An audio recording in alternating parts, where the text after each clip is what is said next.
Buenas tardes, ¿cómo están? Bueno, estamos largando un de charlas y cafecitos con especialistas que venimos armando desde la cumbre. Como ya sabrán, los que nos vienen siguiendo hace un tiempo, siempre buscamos establecer estos contactos, estas conversaciones con especialistas en diversas áreas justamente para abordar lo ambiental y bienvenidos a los que van llegando. Hoy tenemos a 3 invitados especialistas en diversas áreas. Ahora Vamos a estar hablando de salmonicultura, un tema que viene en agenda y que vamos a profundizar. Hola Irene, ¿cómo va? ¿Cómo estás? Ahí Buenas, están los chicos. ¿todo bien? ¿Cómo andan? ¿Todo tranquilo? Todo tranqui. Todo muy bien. Bien, bueno, Gracias por la invitación. por favor, gracias a ustedes por aceptar este encuentro. Tenía muchas ganas de conversar justamente de un tema que viene, ¿no?, en agenda y que uno se va como interiorizando y se va dando cuenta de que no es ajeno a quizás al común, ¿no?, de la gente, no solamente a los que se especializan en estos temas, sino a todos. Así que bueno, me parecía súper interesante escuchar la postura de ustedes, por un lado los chicos, desde lo ambiental, y Irene, que también tiene un montón de cosas para contarnos. Así que, si les parece, podemos empezar por lo básico. ¿Qué es la salmonicultura? Eh, primero empecemos presentándolos a ustedes, porque ya me metí de lleno en el tema. Así que si se quieren presentar ustedes, Oriana, Fran, después vamos con Irene, si les parece. Empiezan los chicos, no hay problema. Yo me acoplo después. Dale, bueno, yo soy Francisco, tengo la licenciatura en Ciencias Ambientales en la UBA, la estudié acá con Oriana. Yo ahora estoy trabajando en la Comisión Nacional de Energía Atómica, en un proyecto nuclear, estoy en la parte de gestión ambiental del proyecto. Y bueno, y también ahora estoy haciendo un máster en gestión y políticas ambientales, que bueno, va a ir relacionado con lo que vamos a hablar un poco ahora. Bueno, Agus, mucho gusto, gracias por esta convocatoria. Siempre es un placer compartir con usted, bueno, con un colega acá, con Irene, obviamente, que la queremos un montón, y bueno, ahora con vos también. Yo también soy colega de Fran, justo lo dijo, soy licenciada en Ciencias Ambientales de la Universidad de Buenos Aires, y estoy trabajando en la cátedra de suelo, ahí de la Facultad de Agronomía, así que un poco analizando muestras de suelos y análisis químicos, físicos y demás. Y obviamente, bueno, siempre dispuesta a difundir y apostar a la educación ambiental, que es lo que la lucha actual y a la que más estamos poniéndole la energía.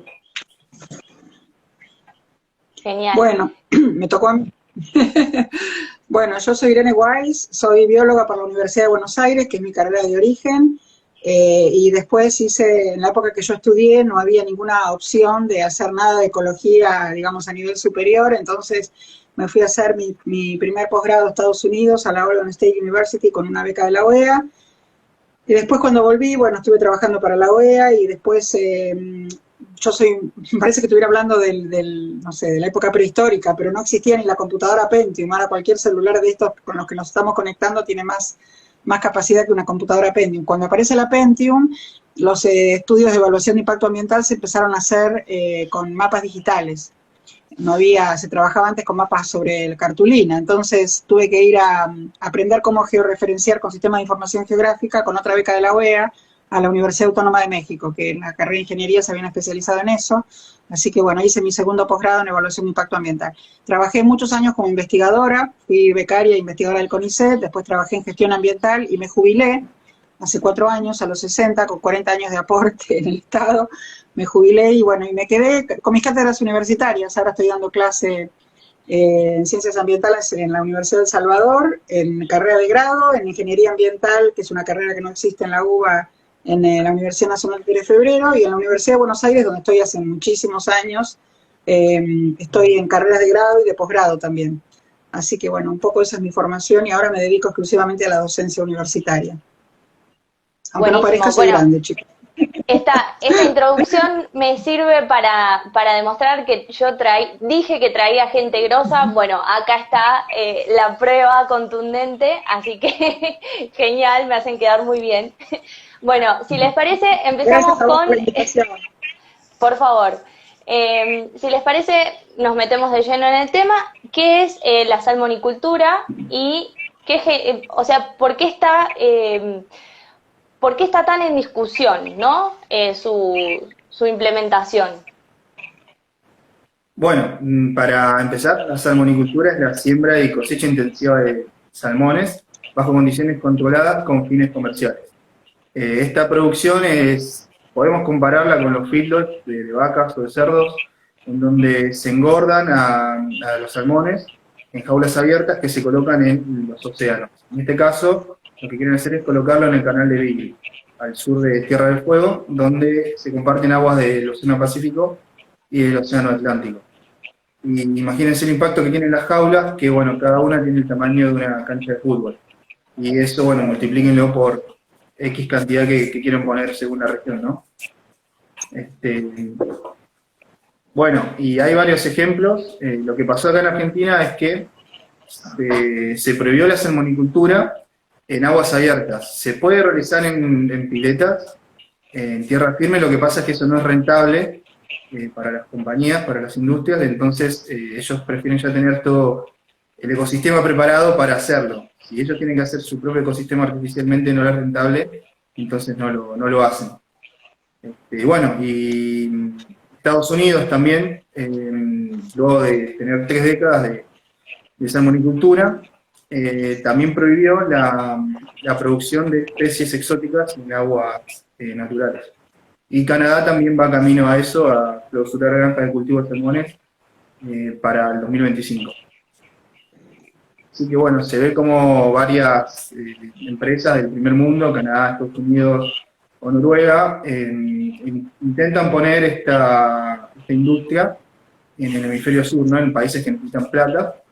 Y como bueno, Chile ya está produciendo salmón hace muchos años, hace como 30, 40 años que producen, y bueno, nosotros por ahora no lo tenemos, pero lo quieren pasar para acá. Porque ¿qué pasa? Estos países quieren tener estándares de desarrollo sostenible, pero la gente no va a dejar de consumir salmón, entonces en algún lado lo tenés que crear.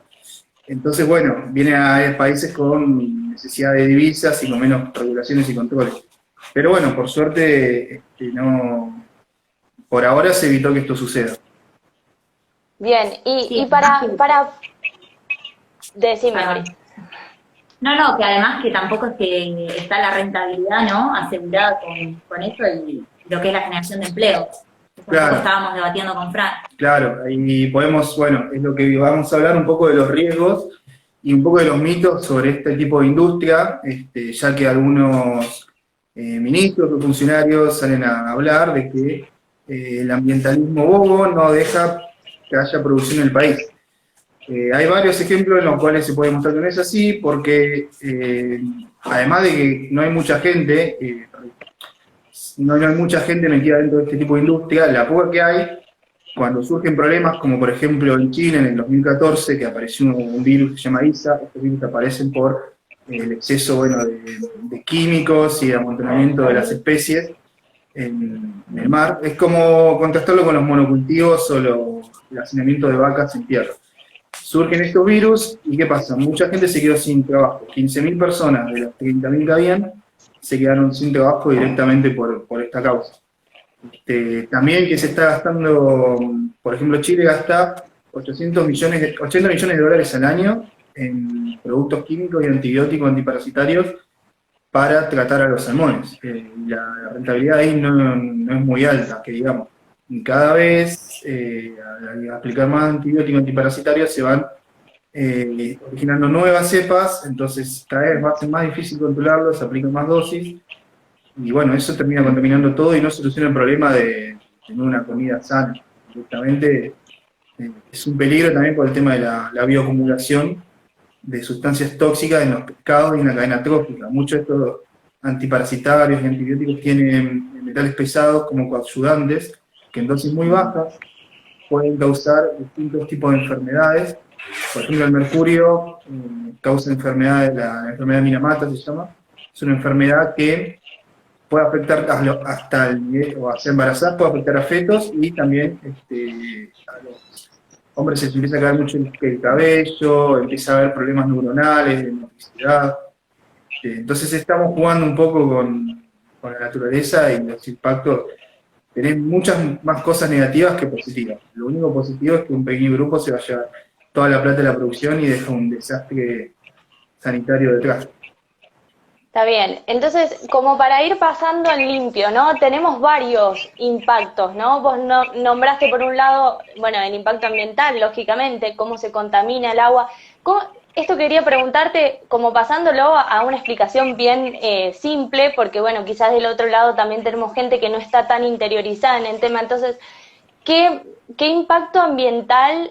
Vos mencionabas esto de los antibióticos. Si querés, quiero tirar una bomba para retomar lo que decía Fran, para que no se pierda. La Organización Mundial de la Salud dice que para el año 2050 la mitad de la población, o sea, la enfermedad de mayor mortandad en el mundo va a ser la enfermedad por resistencia a los antibióticos.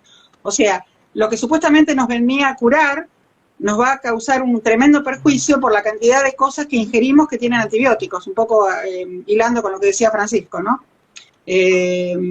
No sé si Francisco tiene que terminar de decir lo que estaba comentando, pero si no, yo tengo un montón de cosas para contarte al respecto, incluso contar un poco la historia, cómo es que, no es que apareció de la nada ahora la prohibición, o sea, esto viene de hace rato, soy un poco testigo de toda la, porque ahora salió en los medios, se explotó en las redes sociales, y hay gente que no tenía ni idea que esto se venía gestando, pero no es de ahora.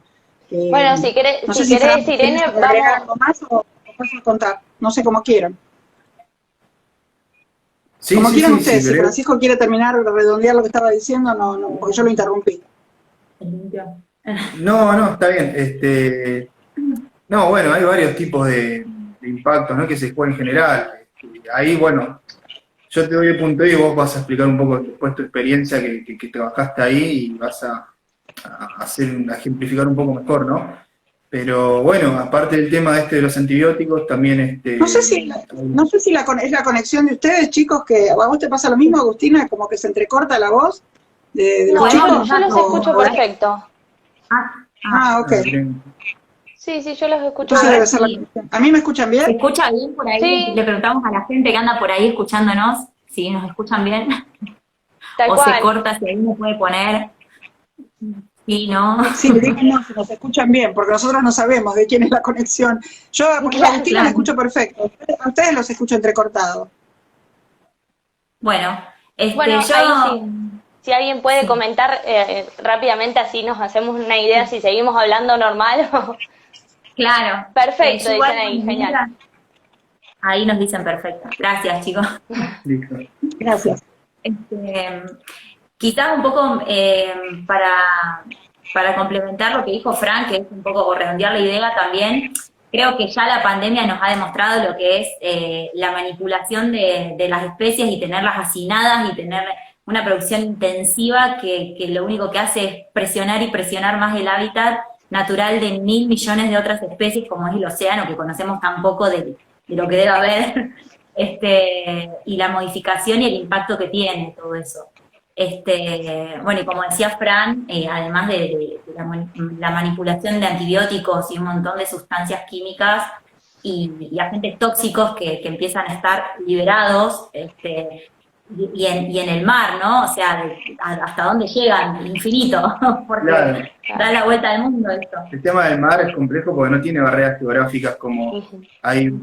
Argentina tiene muchos ecosistemas, o el continente tiene muchos ecosistemas, pero el mar no tiene barreras geográficas. Entonces, por eso es la misma especie de ballena en Argentina y después se va a Noruega. ¿Qué pasa? Toda esas sustancias que se empiecen a bioacumular y biomagnificar, eso significa que una sustancia se adhiere a los tejidos de X especie. Si es más grasosa la especie, más adhiere el contaminante. O sea, las ballenas tienen mucha capa de grasa, entonces se adhieren mucho.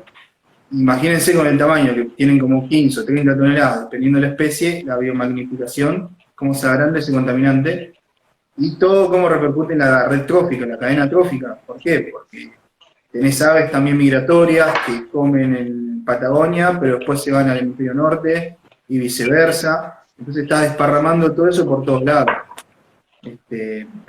Y bueno, y otro punto es, por ejemplo, la ineficiencia del proceso, ya que por una parte agarran a especies silvestres nativas de la región y las matan para hacerlas aceite y harina de pescado para alimentar con eso mismo a los salmones, ¿no? Y además de eso, solo el 25% lo pueden adquirir los salmones. El resto, el 75%, va al fondo marino. ¿Qué pasa?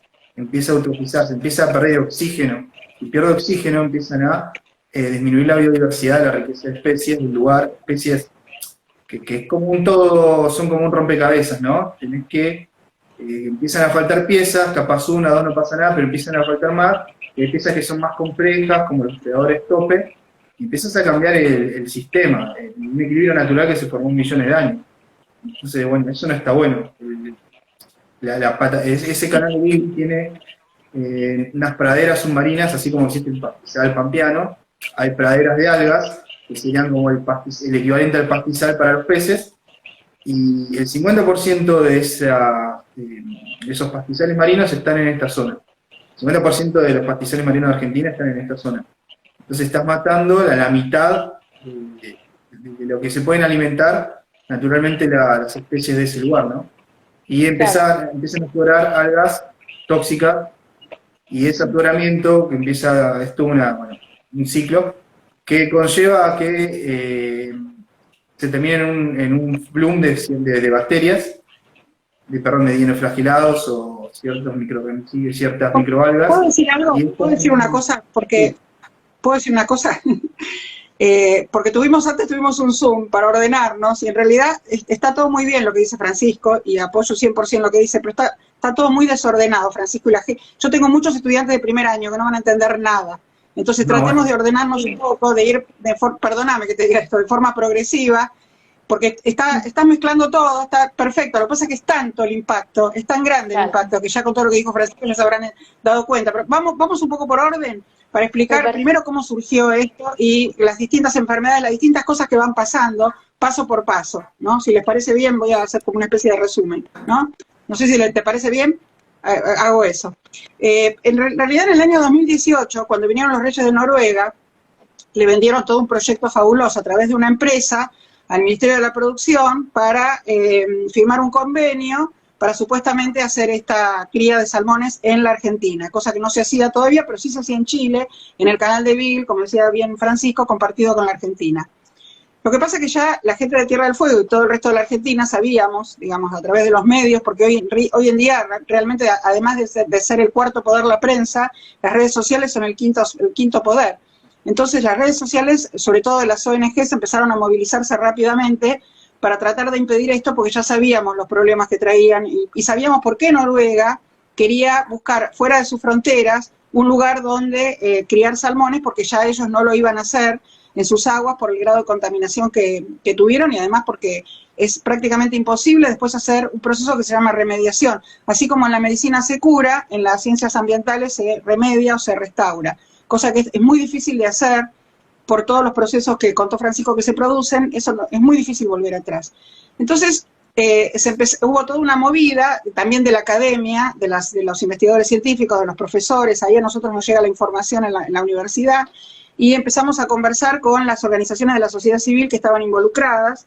Entre ellas hay un proyecto que se llama Pristine Seas, o sea, mares prístinos o mares vírgenes, que es de la National Geographic Society, junto con Greenpeace, junto con otras organizaciones de la sociedad civil, así fundaciones, por ejemplo Ringwalding y otras varias, para que la gente tomara conciencia, que la gente que no sabía que aprendiera, y la gente que sabía que ayudara a tratar de impedir esto.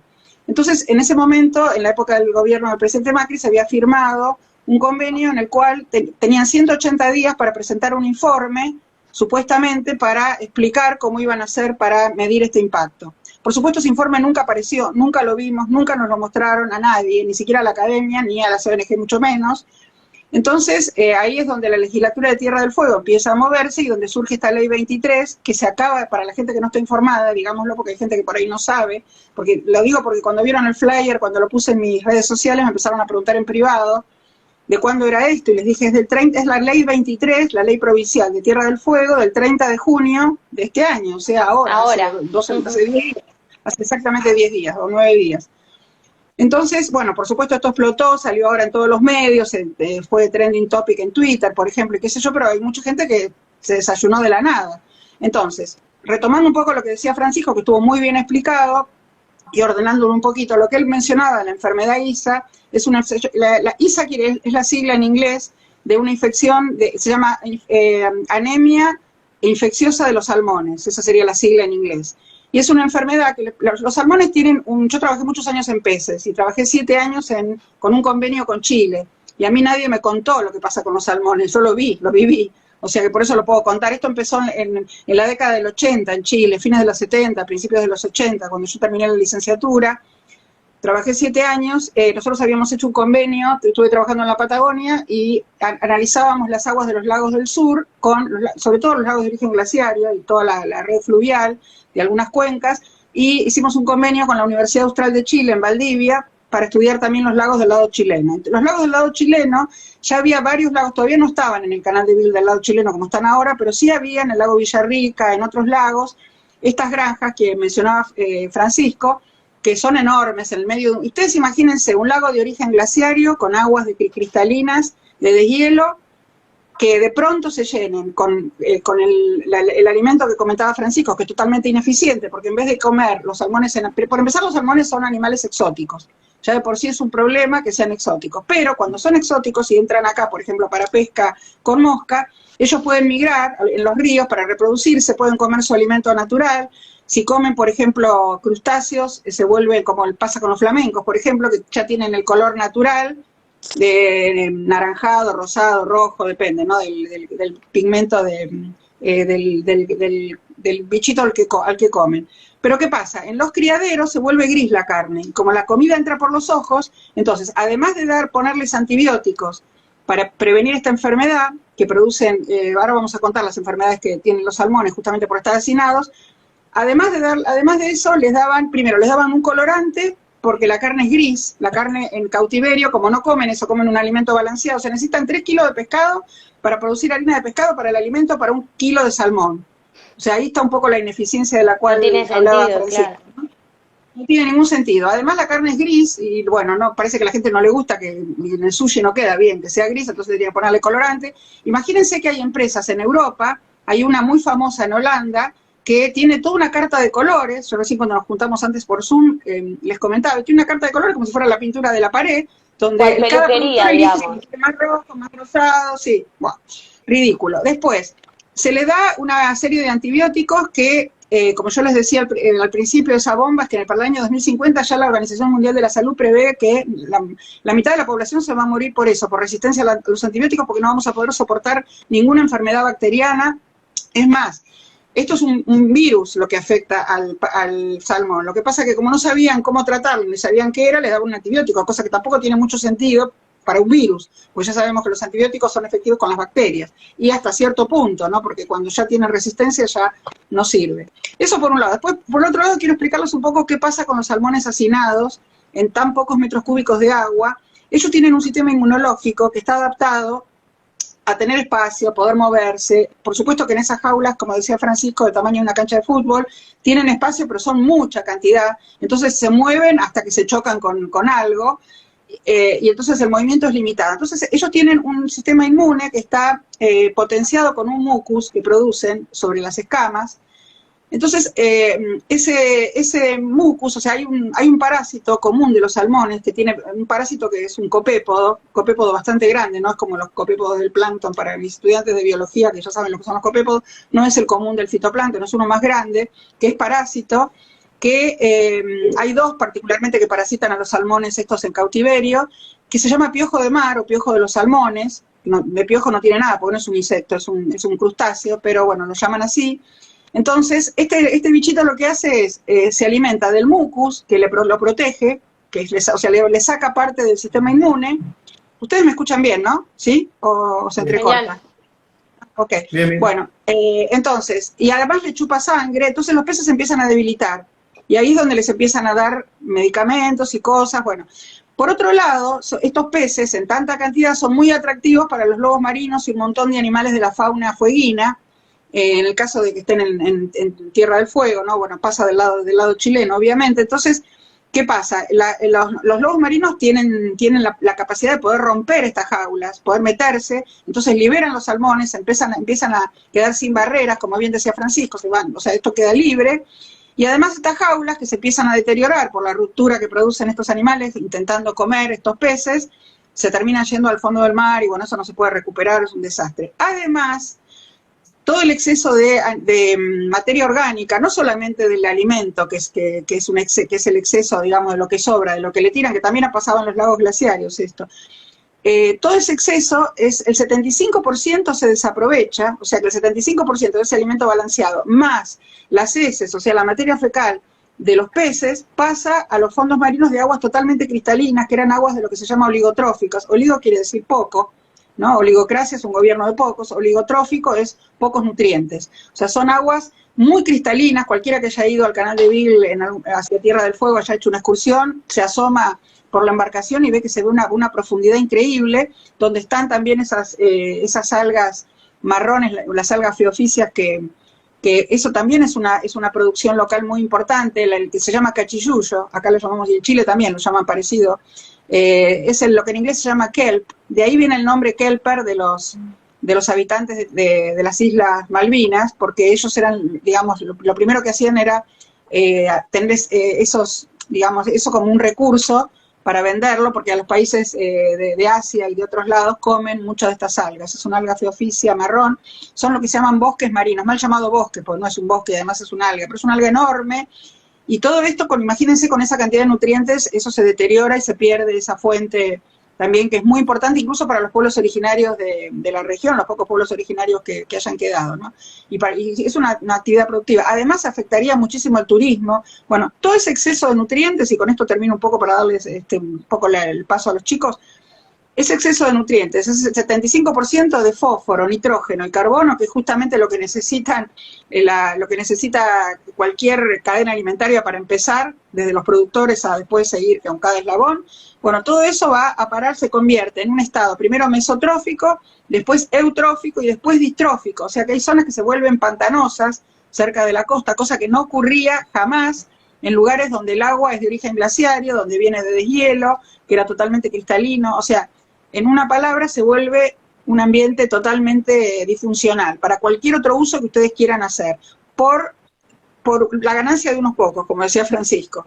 Entonces, tuvo muy bien esa ley, la ley 23 justamente de la legislatura fueguina, en haber sacado esta prohibición, porque se convierte en el primer país de América Latina en tener una situación como esta. O sea, nosotros estamos avanzados en muchas cosas y también estamos avanzando en materia ambiental, por suerte. O sea, hay cosas que todavía están en discusión. Por ejemplo, una de las cosas que está en discusión es qué vamos a hacer con el petróleo de vaca muerta cuando nadie nos compre petróleo, cuando todo el mundo esté apostando por los renovables. Eso es algo que todavía a mí nadie me lo pudo explicar. Pero bueno, así como no hay fracking sustentable, no hay minería a cielo abierto sustentable, tampoco hay salmonicultura sustentable. No existe eso, no existe. Porque la salmonicultura sustentable es imposible. Genial, bueno, Sí. ahí me resumiste la próxima pregunta, que era justamente si tenemos una opción más viable o, bueno, que considerara el impacto, que el impacto sea un poco menos nocivo, ¿no? Bueno, ahí ya me lo respondiste, pero no hay forma, o por lo menos de manera industrial, ¿no? Como si lo llevamos a la ¿Sabes qué práctica, pasa? no Que no podés tratar a la cría de un animal, como bien decía Francisco, se puede equiparar a la cría de chanchos o a los Claro, feedlots. exacto. Vos no podés criar un animal como si fuera a producir una cosa, como una manufactura Claro. de algo que no tiene vida. Ese es el gran problema de la producción de muchas partes del mundo y que no consultan a los ecólogos, porque para eso estudié ecología y para eso quiero ser útil. Vos no podés, eso es la primera premisa de un ecólogo que no es un ecologista, es un ecólogo, la ecología es una ciencia. Entonces, vos no podés trabajar con animales o con plantas, con producción de seres vivos, De la misma manera que trabajás en la manufactura de algo en una fábrica. Es imposible, porque siempre algo va a salir mal. Entonces, ese es el switch que tienen que hacer muchos economistas, ingenieros, abogados y personas de otras profesiones, que yo los respeto mucho, pero zapatero a sus zapatos. O sea, en este momento, una profesión, cualquiera sea, que no tiene algún tipo de formación de algo ambiental, es una formación deficiente. Por eso hay tantos posgrados ambientales. Yo mismo estoy dando clase a abogados, por ejemplo, acá tengo varios, ya los vi ahí conectados, de mis alumnos de posgrado en la Facultad de Derecho de la Universidad de Buenos Aires. Hay muchísimas carreras, doy un curso en economía, un curso de verano, de economía ecológica. O sea, en este momento, carreras que uno ni pensaría por casualidad que tendría algún contenido ambiental, necesitan contenidos ambientales. Está totalmente atravesado por lo ambiental, cualquier profesión que queramos. Totalmente. Y yo creo que, y un poquito como también agradeciéndoles esta charla que aprendí un montón, digamos, de escucharlos, creo que está buenísimo, digamos, buenísimo dentro de lo malo que es la situación, ¿no?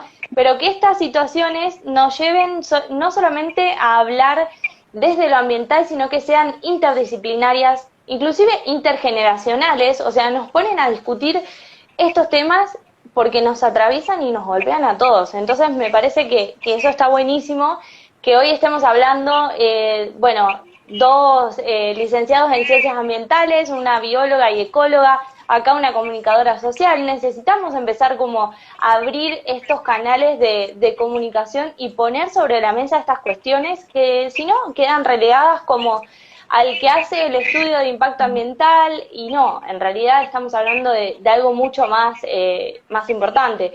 Y con esto quería, a quien quiera, digamos, responder, ya saliendo un poquito más de la salmonicultura, pero ¿qué importancia tienen los océanos, no? En el contexto del cambio climático, un poquito para que vayamos por ese lado, si les parece. No sé si quieren hablar los chicos, si no les cuento yo como quieran, es lo mismo. Podemos responder un poquito cada uno. Sí, ¿querés responder vos? Dale.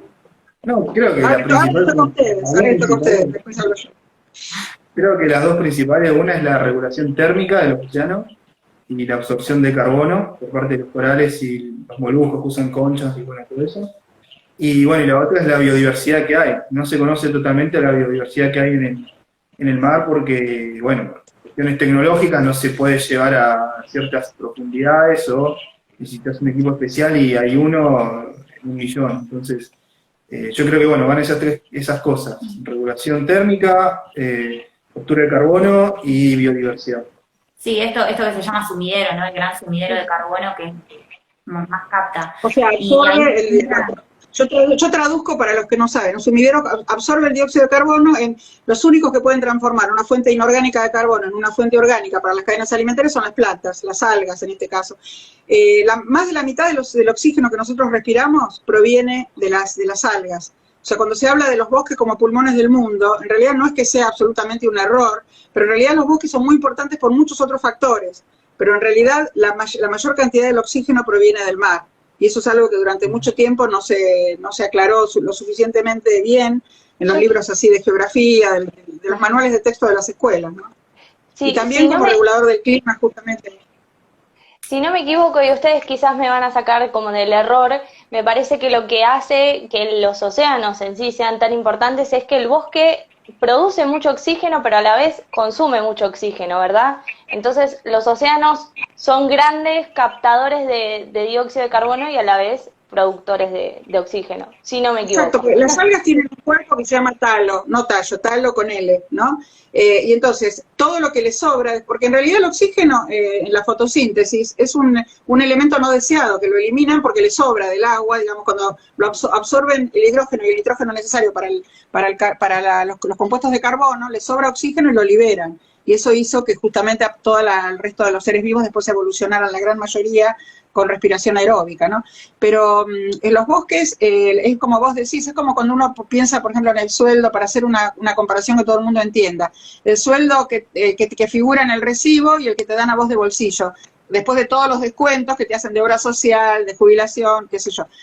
Un bosque tiene mayormente plantas superiores, por supuesto también tiene de las otras, pero mayormente plantas superiores. Entonces, ¿cuál es la parte de la planta que produce por fotosíntesis, las partes verdes, sobre todo las hojas, pero tiene un tallo de madera, digamos, la leña, las raíces, los frutos, las flores, un montón de partes que respiran, pero no producen. Entonces, cuando vos restás la cantidad enorme de oxígeno que produce un bosque, le restás lo que consume por respiración, ahí lo que te queda, en realidad, es mucho menos de lo que van eliminando las algas, que les sobra un montón.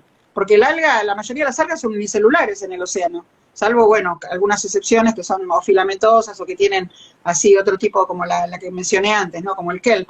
Pero la gran mayoría son unicelulares o son coloniales, o sea, son muy simples, muy primitivas, y les sobra mayormente casi todo lo que producen en los cloroplastos. Entonces, esa es la gran ventaja que tienen.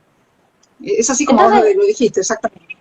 como, Perdón. sí, A mí me gustaría agregar un poco también con todo esto que están hablando entre Fran y Irene, que justamente desconocer, creo que no sé si en algún momento llegaremos a conocer toda la cantidad de especies que existen, ¿no?, abajo del agua, y por eso tenemos que empezar a respetar más aún lo que son las prácticas intensivas que involucran a las aguas, a cualquier, o sea, a los canales, a los lagos, al agua en general, porque siempre se conecta por acuíferos subterráneos. Entonces, creo que es importante realmente dar el mensaje de que hay muchísimas interacciones subacuáticas que están pasando y que quizás, no sé, nos están nos proveen de claro, bienes, servicios, y nos proveen de otras especies que, o sea, directamente las conocemos, indirectamente lo está posibilitando una especie que ni siquiera quizás conocemos. Y esto que hablaban de ver al animal, como decía Irene, como una cosa, Una materia prima. creo que eso está bueno ya como un mensaje global. Por lo menos a mí me gusta por ahí dar esa visión de la cosificación del animal, que me parece totalmente negativo. O sea, creo que ninguna producción debería estar viendo al animal como una cosa, y ojalá que las producciones evolucionen hacia unas prácticas que involucren un poco más la ética en eso. Quería acotar. Ahí estoy mirando que está hay buenísimo. un comentario de alguien que viene también de la ambientología, como ustedes, que habla de la visión multidisciplinaria. Yo quiero aclarar una cosa que tiene que ver con la ley de educación ambiental integral, que tuve el privilegio de poder participar del primer texto, digamos, cuando se hizo. En realidad, y está muy bien, conecto con lo que vos dijiste de la transgeneración. En realidad, cuando ustedes hablan de multidisciplina, que haya muchas disciplinas, o sea, es un tema etimológico, y más, yo como soy egresada del Nacional de Buenos Aires, estuve griego y latín, soy bastante hincha con la etimología de las palabras, así que por eso quiero explicar bien esto, porque si bien es una cuestión semántica, me parece que no es poco importante. Cuando uno habla de multidisciplina, que haya muchas disciplinas no quiere decir que estén interconectadas entre sí.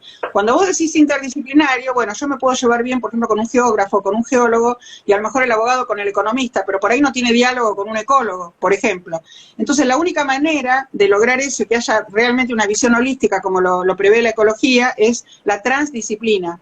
La transdisciplina y por eso la ley de educación ambiental integral, si ustedes se fijan en mi canal de YouTube, hay un video que yo subí en febrero, cuando se estaba hablando del primer texto de la ley, porque la ley de educación ambiental integral salió de diputados, si la memoria no me falla, en marzo, y recién en mayo de senadores, a diferencia de diputados, salió por unanimidad de todos los diputados, todos los senadores presentes. No hubo algunos ausentes, pero los estaban presentes por unanimidad de senadores, cosa que en diputados no había pasado, porque había habido abstenciones y había habido algunos votos en contra. Yo digo, ¿cómo se puede estar en contra de la educación ambiental integral? No entiendo. Era un tema político que, justamente por llevarla contra, bueno, la cuestión fue que se hablaba de transgeneración.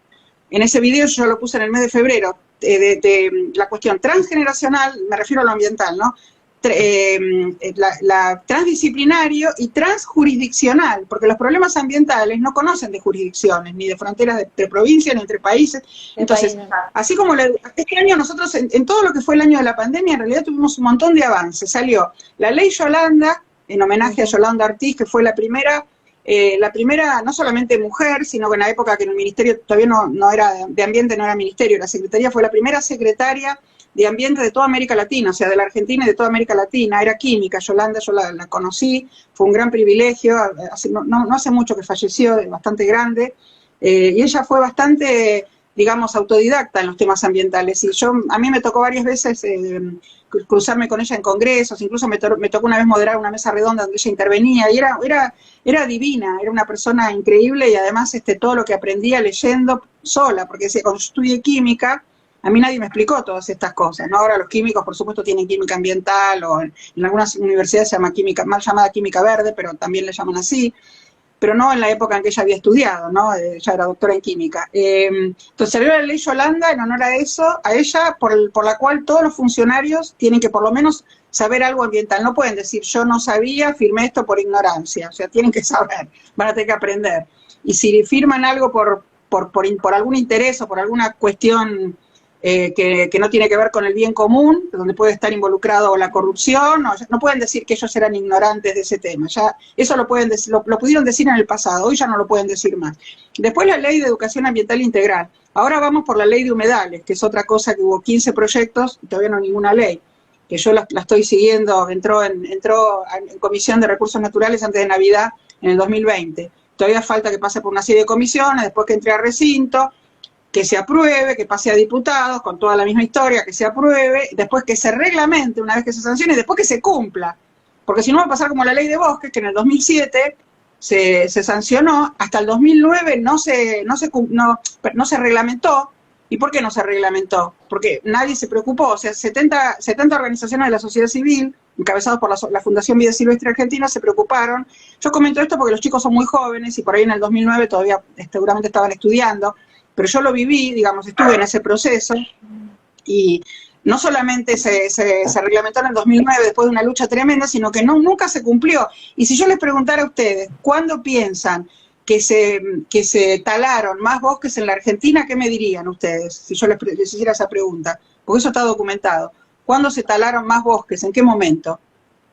Se los comento yo. Durante la pandemia, porque como nadie controlaba, durante la pandemia, durante la cuarentena estricta, fue un desastre. Hay provincias donde se arrasó, o sea, y no es como era antes, que iba un leñador con un hacha o con una motosierra. Ahora van 2 tipos nada más, que 2 tipos cada uno maneja un tractor con una cadena en el medio y levantan el bosque como si fuera una alfombra. Eso es inadmisible con una ley de bosques. Entonces, sí, en este momento, ¿por qué comento todo esto? Porque la conciencia ambiental general está mucho más movilizada, la gente está mucho más sensible y mucho más informada, Hay una cantidad enorme de películas documentales, no solamente en Netflix, también algunas que tienen unos años ya están en plataformas libres como Vimeo, como YouTube, que si después quieren me escriben por privado a Guay Sirene, a mi Instagram, y se las puedo recomendar porque yo tengo un ciclo de cine debate y siempre vemos esos documentales con la gente y lo debatimos, y siempre invito a un especialista del tema del documental, siempre en temas ambientales, pero temas diversos. Entonces, hay muchísima información, y lo audiovisual es genial, porque entra por los ojos, uno no tiene que estar leyendo tanto, ¿no? Es como ir al trabajo práctico en el laboratorio, lo que uno ve lo aprende, y con lo audiovisual pasa algo parecido, ¿no? Con estas cosas.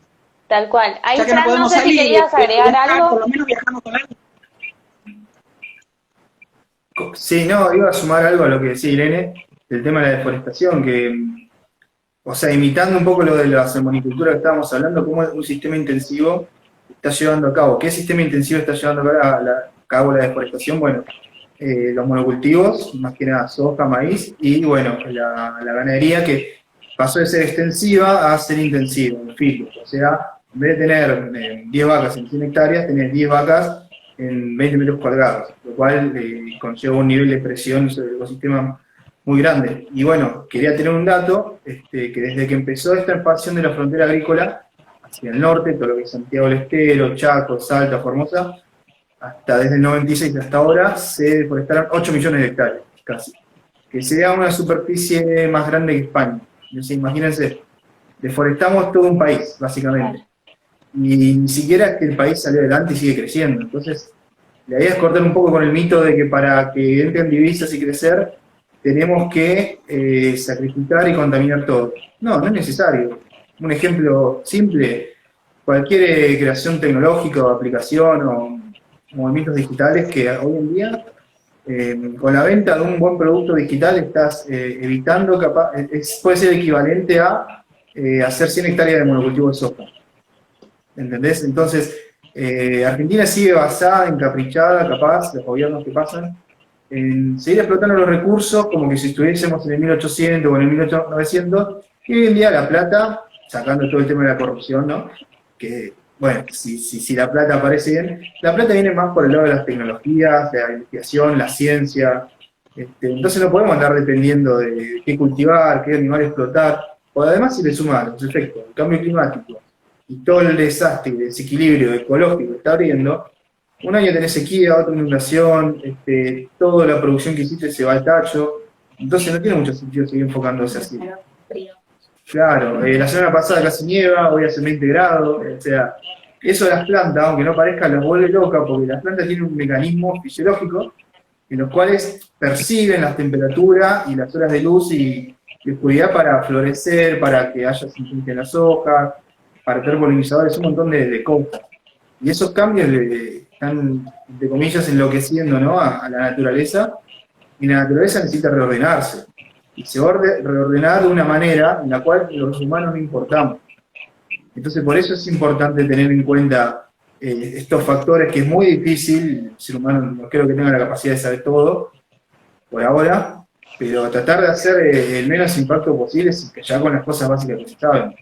Entonces, plantear hoy en día hacer salmones en el sur estamos yendo para atrás, planteame algo un poquito más innovador. Claro, total. O sea, una industria que encima destruye el hábitat nativo para darle comer a una especie exótica, cuando de repente, pues, lo que habían preguntado un poco de la sostenibilidad, de repente, no sé, hacerlo con una especie nativa. Me explico, es como de darle manija a una catástrofe y también el impacto que queda en toda la construcción, que eso nos olvidamos del detalle de toda la cantidad de materiales abandonados que quedan, y cómo después, claro, aparece una isla de plástico, aparecen islas de basura, de residuos abandonados en el océano, y la pesca o la industria pesquera y la acuicultura, en este caso de los salmones, es una de las principales causas. Claro, aportan bastante material de la infraestructura del lugar, ¿no? Que hay mucho plástico, y ese plástico se empieza a degradar y se empiezan a hacerse microplásticos, son partículas menores a 10 micrómetros, o sea, algo muy chiquito. Y bueno, el lunes voy a hablar de eso en otro vivo, justamente, con la gente de Fashion Revolution, que es una ONG mundial, con la representante de Colombia y de la Argentina. Voy a hablar de ese tema justamente el lunes, a esta hora más o menos, no me acuerdo. El lunes vamos no, para... Es falso que no se pueda alimentar, es falso que no se pueda alimentar al mundo si no es con estas producciones terribles de cantidades y cantidades. Fíjate que en Europa, en la Unión Europea, están volviendo atrás, están volviendo a cada uno a tener sus huertas, tener un espacio, donde yo tengo, por ejemplo, una colega que está viviendo en Alemania, Argentina, que está viviendo en Alemania, y hay espacios, si no tienen en la casa, hay espacios donde uno puede ir.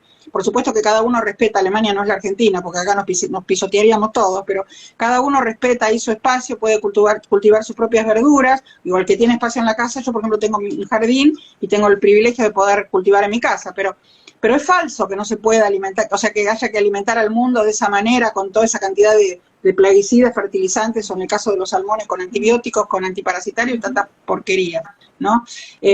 Con respecto a lo que decía Oriana, yo quiero recoger el guante de lo que ella comentaba de las especies autóctonas, porque cuando, por ejemplo, se hace cría de autóctonos de peces, yo, por ejemplo, tengo la experiencia de haber hecho después mi tesis en el río Paraná, pero lo hice en el Paraná argentino, en la zona de Rosario, pero estudié toda la cuenca.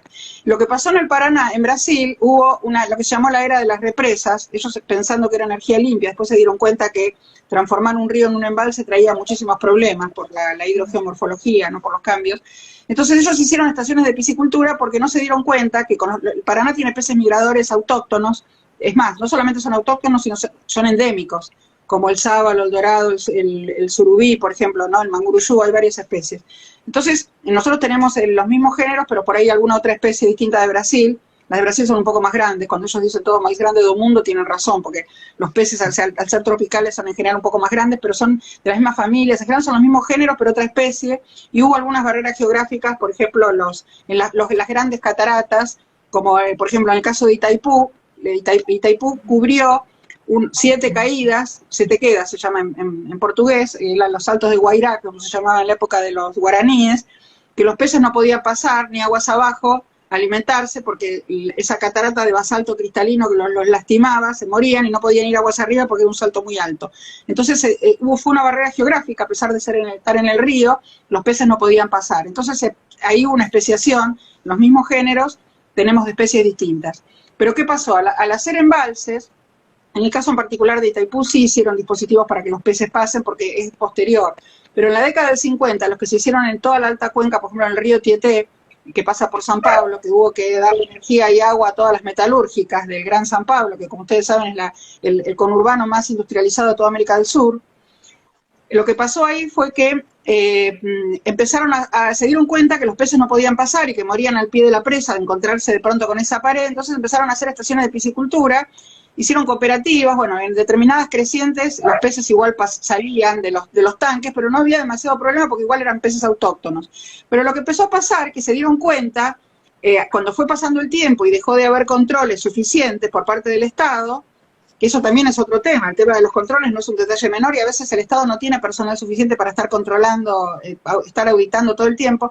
En las cooperativas cerradas, ellos se dieron cuenta y dijeron, si traemos la tilapia del Nilo vamos a conseguir más kilos en menos tiempo, ¿no? La tilapia del Nilo, por ejemplo, un pez exótico, o traemos el tucunaré, el Cicla ocelaris, que es un pez, o la Arapaima gigas, que es el pez de agua dulce más grande del mundo, del Amazonas, que es otra cuenca, está bien, es América del Sur, pero es otra cuenca. Entonces, lo que empezó a pasar con las crecientes, o después con los embalses inclusive, ustedes saben que cuando sobra demasiada agua para ser turbinada, los embalses tienen como un tobogán que, justamente para que el embalse no supere la cota, abren las compuertas del vertedero y bajan como si fuera un tobogán. O sea que la barrera geográfica que había antes ya no existe. Entonces empezaron a pasar un montón de peces exóticos. A mí me pasó, marcando peces en el Paraná, a la altura de Rosario, de encontrarme, por ejemplo, con peces que eran o del Amazonas o un pez del Nilo, que yo cuando lo llevé a los especialistas, a los ictiólogos, me decían, pero esto estoy hablando de hace muchos años atrás, de la década del 80, fue los primeros registros que publicamos nosotros en ese momento, la investigadora del CONICET, empezamos a publicarlo porque no se habían visto nunca. Y claro, cuando se empezó a estudiar por qué había pasado eso, empezamos a rastrear y resulta que los brasileños ni se habían dado cuenta de ese tema, como tantas otras cosas, ¿no? Empezamos a hacer reclamos, y bueno, al final tuvieron que poner redes de acero, qué sé yo, una serie de cosas, bueno, que no viene al caso, al tema, que si a alguno le interesa después me escribe en privado a Guay Sireni y le cuento todo, le mando toda la bibliografía, ¿no? Porque hay un montón. Pero, o sea, lo que quiero decir con esto, que a veces hasta con los peces autóctonos hay que tener cuidado y hay que tener control, porque los mismos productores, cuando no los controlan, dicen, a mí me conviene más traer, este pez es parecido al de acá, no se van a dar cuenta, me traigo la tilapia del Nilo, me traigo el tucunaré del Amazonas. Y no, el tucunaré, por ejemplo, empezó a comer juveniles de dorado. El dorado estaba en el tope de la cadena alimentaria.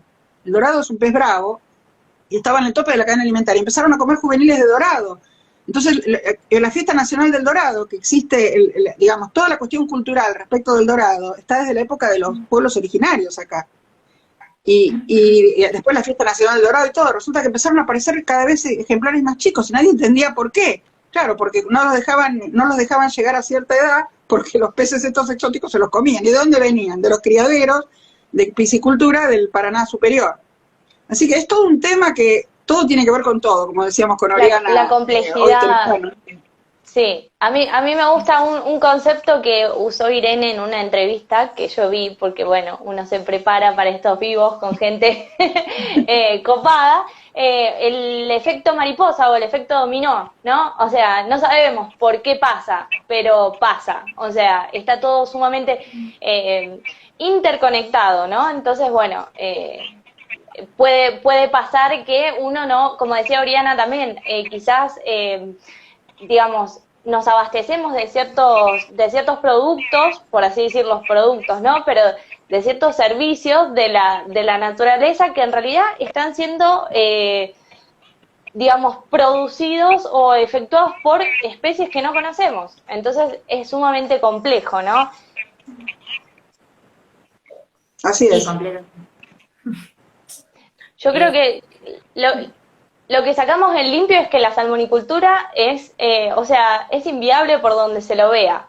Me parece que es genial, digamos, que hayamos llegado a este punto a prohibirla, ¿no? En nuestro país, en el sur de nuestro país, No sé si quisieran agregar algo que les haya faltado, digamos. Les doy como el espacio también sin preguntas, pero si quisieran hacer alguna reflexión final, ya que ¿Tenemos estamos por tiempo? la hora. No te parece que se va a cortar, ¿no? Porque viste que a veces dura una hora, a veces dura más. Tenemos tiempo, ¿no? Tenemos tiempo, por ahora no me dice nada, así que estamos, la seguimos. Se me va a hacer si de los chicos noche y no me van a ver, pero...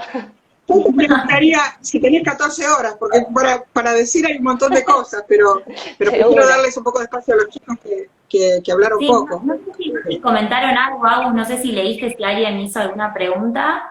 Si no, yo quiero La última que yo vi es esa que, bueno de los ambientólogos que preguntaban por la visión multidisciplinaria, que aclaré que era en realidad que decir transdisciplinario, transjurisdiccional, transgeneracional. Yo me había notado acá, me hice como unos machetes porque se suponía que quería seguir un orden. Me traicionan un poco mis genes alemanes, ¿no? Que soy medio estructurada, pero al final después se desestructura todo cuando uno tiene un vivo. Pero más o menos no, me parece que una de las cosas importantes que por ahí no hicimos suficiente énfasis es que esa cantidad de materia orgánica, también la cantidad de bacterias de la putrefacción, que digamos, aprovechan eso para su supervivencia, digamos, para reproducirse. Las bacterias de la putrefacción las degradadoras, tienen la capacidad la gran mayoría de ser facultativas. ¿Qué quiere decir eso? Que son optativas, que pueden actuar en anaerobiosis o con oxígeno. O sea, si tienen oxígeno suficiente, respiran con oxígeno. Si no lo tienen, usan el sistema de fermentación anaeróbica. Ahora, a veces los alumnos me preguntan, bueno, ¿por qué no se dejan de embromar las bacterias para no afectar al resto de los seres vivos? Porque los peces necesitan 5 miligramos por litro, por lo menos, y a veces baja un montón eso. ¿Por qué no usan la anaerobiosis? Bueno, por una cuestión sencilla de la evolución de la naturaleza. Cuando uno estudia química, la respiración aeróbica, que produce energía, digamos, por cada molécula de glucosa que se degrada, produce entre 32 y 36 moléculas de energía que están en un compuesto que se llama ATP, adenosintrifosfato. Bueno, es un tema técnico, pero los que saben química, acá hay varios ambientólogos, así que habrán tenido química en la facultad. O sea, producen una cantidad grande por cada molécula de glucosa que es su combustible. En cambio, cuando no hay ciclo de Krebs, o sea, en la fermentación, producen 2. Entonces, si uno divide 32 dividido 2 o 36 dividido 2, resulta que da que la respiración aeróbica es entre 16 y 18 veces, no sé si la cuenta no me falla, dividido 2, más eficiente cuando tienen oxígeno que cuando no lo tienen. Entonces las bacterias, cuando tienen el oxígeno, lo acaparan, se produce una cuestión que técnicamente en ecología acuática se llama depletion en inglés, con T, depletion se escribe, depresión de oxígeno, y se genera una situación de anoxia, o sea, de falta de oxígeno. Y eso pasa en lugares poco profundos, donde no hay mucho movimiento. En general, en el canal de Beagle, digamos, suele haber movimiento, pero ¿qué pasa? Al estar estas balsas, como dijo Francisco, con el tamaño de una cancha de fútbol, interfiriendo en el medio, no tiene el movimiento natural que tendría que tener el agua del canal de Beagle. Entonces, se pseudoestanca, digamos, por momentos. Entonces hay situaciones de como de parches de anoxia. Y eso es terrible, porque ahí desaparece la fauna, la flora, todo, ¿no? Incluso fíjense que es lugar de alimentación de ballenas. Las ballenas comen plancton.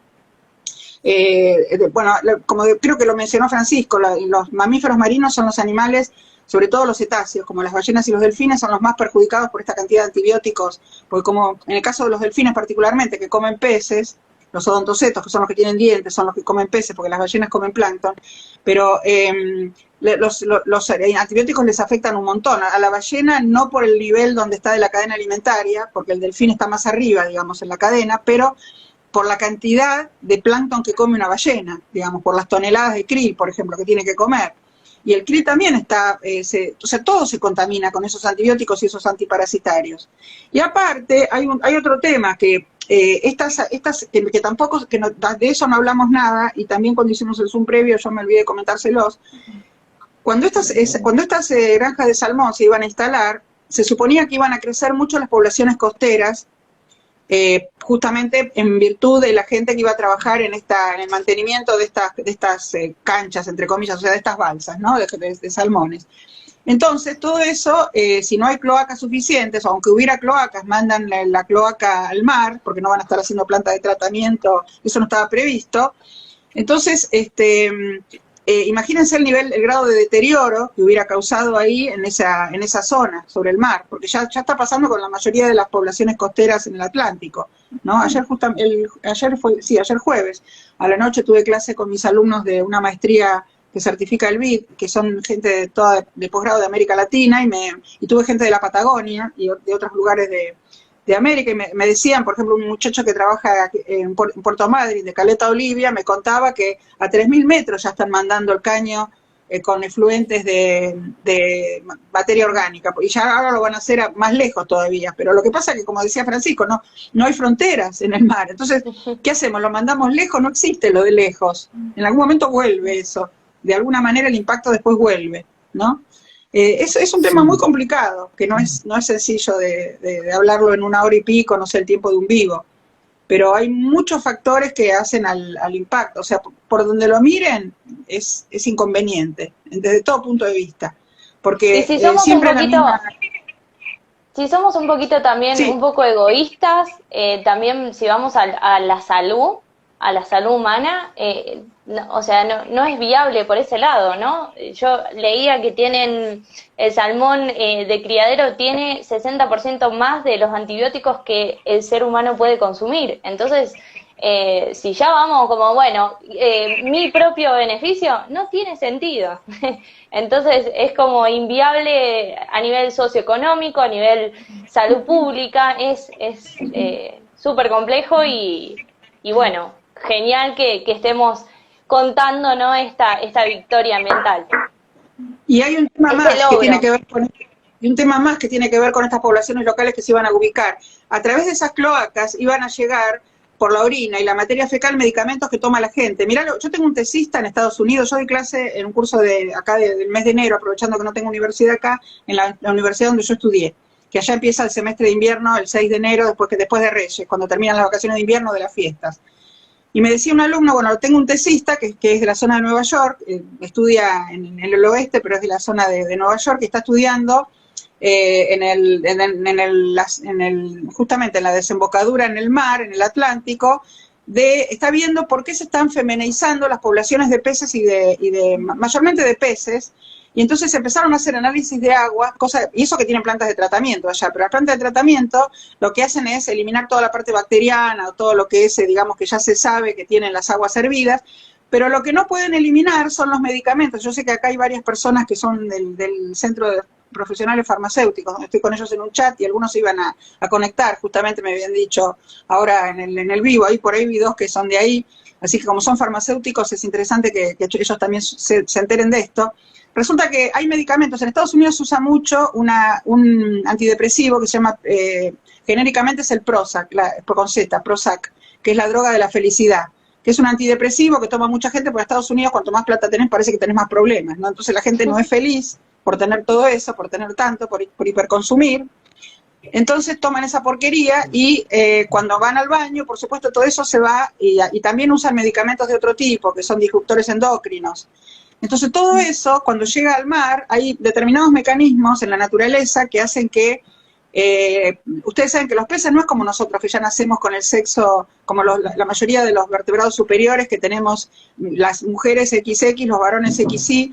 Bueno, los peces pueden cambiar de sexo, o sea, nacen con una cosa indefinida y van de acuerdo al ambiente, van teniendo más machos o más hembras. Entonces femenizan todas las poblaciones de peces de esa zona, y él está haciendo una tesis inédita de algo que no se conocía, y cuando empezó a hacer análisis de agua, de ver por qué pasaba eso con los peces, también hay antecedentes de casos de anfibios en ríos, pero no había de peces marinos.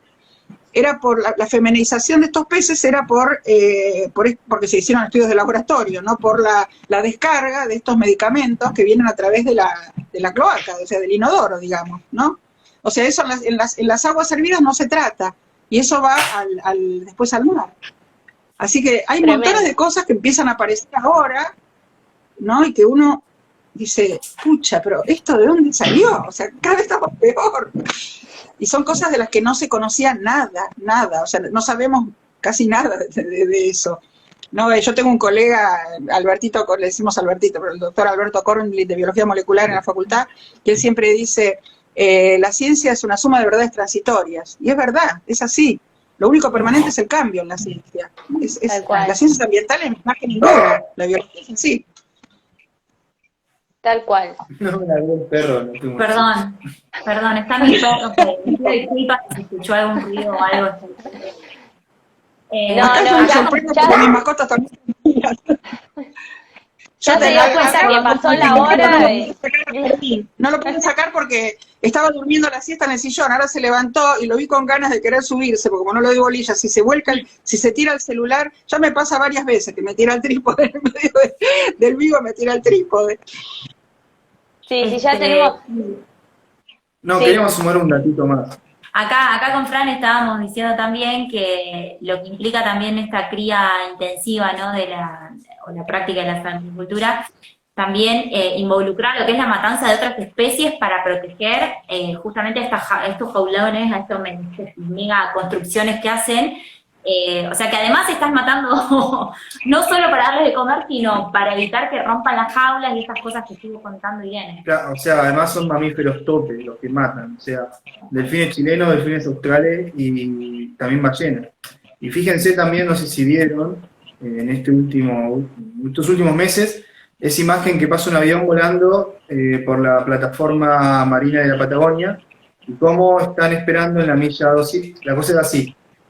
Hay una zona económica exclusiva para cada país. Cada país tiene 200 millas náuticas, desde tierra al fondo del mar, tiene 200 millas náuticas. Ahí es soberanía nacional.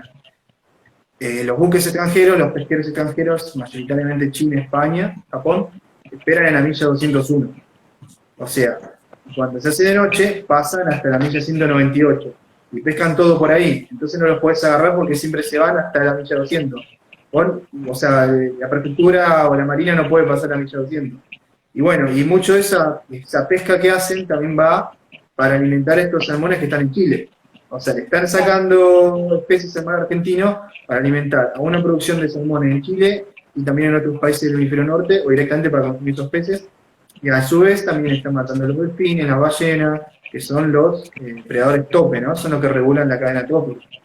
Y eso, Claro. bueno, Eso que vos comentás del avión, eso se viralizó, es un video que hizo de noche este hombre que fue piloto y que es director de cine, Piñeiro, creo que se llama Piñeiro, que Sí. hizo un videíto que se lo puso él tiene muchos seguidores en las redes sociales y se viralizó, salió en todos los medios. Yo me acuerdo que se viralizó por todas partes, impresionante, se veían todas las luces. De noche, un avión que volaba, hizo ese vuelo a propósito, volando bajo, Sí. para justamente registrar eso. Sí, fue impresionante, impresionante. Acá hay... Sí, eso tal viene de cual. hace rato, no es de ahora. acá Digo que viene tenemos... de hace rato. Decime, perdón. No, que nada, iba a aclarar que eso pasa desde hace varios años y que el mar argentino es el cuarto mar más depredado del mundo. O sea, y Claro. nadie tiene en cuenta todas las cosas que pasan, digamos, ¿no? Acá nos preguntan por qué no se tratan las aguas que tienen antidepresivos. O sea, la pregunta es si porque aún no se sabe qué tecnología usar o qué hay detrás de eso, digamos. Son muchas cosas, en realidad es algo nuevo que se empezó a ver ahora. Esto es del año 2020, estoy diciendo, es un tesista mío actual. Yo le estoy dirigiendo la tesis ahora. Y él empezó a darse cuenta, él en realidad empezó a estudiar los peces y empezó a ver que el 99, 98 y pico de porcentaje de peces que capturaba para hacer su estudio eran hembras. Y no entendía Claro. por qué. Entonces yo lo primero que le dije, bueno, búscate algún colega químico que haga química de aguas y empiezan a buscar no los factores que hace normalmente la química de aguas, que ya conocemos todos los factores físicos, químicos y biológicos. Vayan buscando más allá, traten de buscar otro tipo de compuestos orgánicos o busquen, bueno, entonces ahí fue donde detectaron determinadas drogas que son es la droga esencial con la cual se hace el genérico de esos medicamentos, no solamente de los antidepresivos, sino también de varios medicamentos hormonales que de distinto tipo, que son disruptores endocrinos. Entonces ahora recién se está viendo cuál en realidad todo eso, pero hay una relación directamente proporcional entre una cosa y la otra. Digamos, en la medida que se va viendo cuál es el problema, se puede hacer una tecnología, pero es todo tan nuevo que todavía no se pudo hacer. O sea, se encuentra la necesidad, y después la tecnología aparece. Esto es como cuando empezaron a aparecer las computadoras, digamos, cada vez con más capacidad y, digamos, el floppy disk pasó a ser el disco un poquito más grueso, vieron, del disquete que ya nadie usa, del floppy, que es el finito, que ustedes no lo alcanzaron a ver porque son todos muy jóvenes, pero después el disquete, después los israelíes inventaron el pendrive, después apareció el disco externo, después apareció la nube. Bueno, en la medida que las computadoras, el hardware empezó a tener más capacidad, estoy diciendo un ejemplo de algo que fue surgiendo sobre la marcha y hubo que empezar a guardar un volumen de información importante en el espacio cada vez más pequeño posible. Bueno, con esto pasa lo mismo, o sea, la tecnología puede ir apareciendo en la medida que se va viendo la necesidad. Lo que pasa es que esto es muy nuevo. Recién ahora están viendo cuál es el problema, entonces ahí van a ver cómo lo resuelven, ¿no? Y primero... Claro, seguro. Yo acá me estaba... Y en ese caso también quizás... No, me había anotado un nombre para darle, no sé si es interesante o no, el antibiótico que utilizan, que es muy fuerte, que se llama florfenicol, que es un antibiótico que está hasta contraindicado para las embarazadas y todo eso. O sea que, si encima es un antibiótico, ustedes imagínense que estos peces con antibióticos, o sea, lo que vos decías es cierto, lo del 60%, lo que mencionaste antes, Agustina, pero vos imaginate que una embarazada está gestando un bebé, sabemos que en un feto humano el primer tercio de embarazo es clave porque es donde se forma el bebé, después los otros 6 meses crece. Entonces yo pregunto, ¿no es un derecho humano que una embarazada sepa, por ejemplo, es una embarazada que le encanta comer sushi, y el sushi viene con salmón, ¿no? Supongamos, o que le gusta comer el salmón, va a la pescadería y se compra salmón, o es alguien de la colectividad judía, la gente religiosa, no estoy hablando en general de la colectividad, sino los religiosos, por ejemplo, no comen ningún producto marino que no tenga ojos, porque como viene desde las épocas bíblicas eso, no comen mariscos porque estaba el peligro de la marea roja, que es un dinoflagelado, que hoy se sabe porque existe microscopio. En la época del Antiguo Testamento el microscopio no existía. Entonces, ellos comen mayormente en las fiestas, en los casamientos o en los bar mitzvah o las fiestas grandes, comen mucho salmón. Entonces, la persona que le gusta comer tanto salmón no tiene derecho, por más que sea una comida kasher, que sea una comida que está perfectamente certificada, no tiene derecho a saber que puede tener antibióticos, porque eso no se sabe, o sea, no es algo que el control del alimento, el control del alimento pasa por otro lado, la certificación kasher, por ejemplo, ¿no? Pasa por otro lado, pero no por la cantidad de antibióticos que tenga el salmón. Y el salmón, en realidad casi todo el salmón que se vende hoy es el salmón de criadero. No existe el salmón, digamos, que se compre así libremente, que se pesque, es de criadero, entonces todo tiene el mismo problema. Los antibióticos se usan masivamente. Entonces hay que tener muchísimo cuidado con eso, y el salmón es delicioso. Claro. Ori, ¿vos querías agregar algo, me parece? ¿Qué? Sí, no. En cuanto a esto que preguntaron sobre... Hay veces que quizás... Me va a saltar la gata y me va a hacer un desastre, porque se despertó de la siesta y ya le veo la intención, no, la dejé ahí tranquilita. Que muchas veces quizás se dice, ¿no? Se presiona para que se hagan cosas, y creo que el financiamiento en esos aspectos es clave, el otorgamiento, digamos, de que se financien realmente proyectos, como decían por acá, del saneamiento de aguas, y son cosas que realmente... involucran un montón de materiales que son carísimos. Hay muchas cosas que son muy caras para lo que es transformar o hacer potable o aunque sea de uso humano, ¿viste? El agua. Entonces creo que ahí entra en juego lo que es a dónde se destina la plata, qué políticas están acompañando, qué tipo de educación hay en esa comunidad, en esa ciudad, en ese país directamente. Creo que está todo muy vinculado y nada, hay que apostar cada vez más a esto que te digo de financiar los proyectos de sostenibilidad, de recuperación, de restauración, porque si no, creo que es imposible por una cuestión de costos, una cuestión real de costos que implican estas cuestiones. Es una cuestión de financiamiento, o sea, todo lo nuevo, al principio las computadoras, internet, plataformas, todo fue primero costoso. Una vez que empezás a equiparar la oferta y la demanda, y más personas, industrias, gobierno empiezan a pedir este tipo de tecnologías, y bueno, ahí el precio va a disminuir.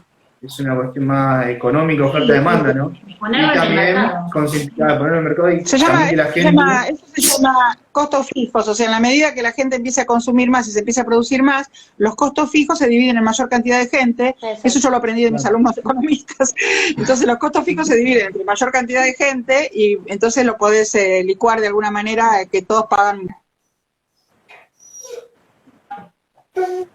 Bueno, ahí se está cortando un poquito Irene, a ver si...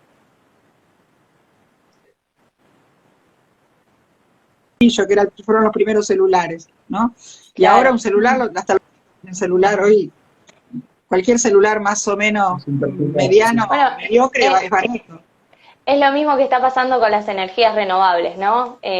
Sí. Están siendo cada vez más accesibles, inclusive se determinó la energía solar como la más económica de la historia de la humanidad. Entonces, bueno, vamos hacia eso. Quizás en la transformación cuesta, pero hay que poner sobre la mesa no solamente valores y patrones económicos, sino qué está pasando con nuestro alrededor y con el impacto que recibimos nosotros y el resto de especies, ¿no? No es solamente en términos económicos, eso creo que es el cambio de paradigma hacia el que tenemos que ir, me parece. No, además hay algo muy importante que América Latina en eso estamos siendo un faro para ellos también, para muchos países, eso me lo decían mis alumnos del posgrado que decía del certificado por el BID, por el Banco Interamericano de Desarrollo, me decían, ustedes son un faro porque la ley de generación distribuida que tenemos en la Argentina te convierte, cuando vos tenés paneles solares, por ejemplo en tu casa, te convierte en prosumidor y productor, o sea que la energía que vos producís, suponete que vos vivís en un lugar que hay muchísimo sol y tenés más energía de la que necesitas. Entonces la inyectás a la red y tenés un crédito a favor. O sea, estás favoreciendo a gente que no tiene esa cantidad de energía, que además es mucho más barata, por lo que vos comentabas, y encima tenés un crédito a favor. O sea, no solamente no pagás cuenta de luz, sino que tenés un crédito a favor.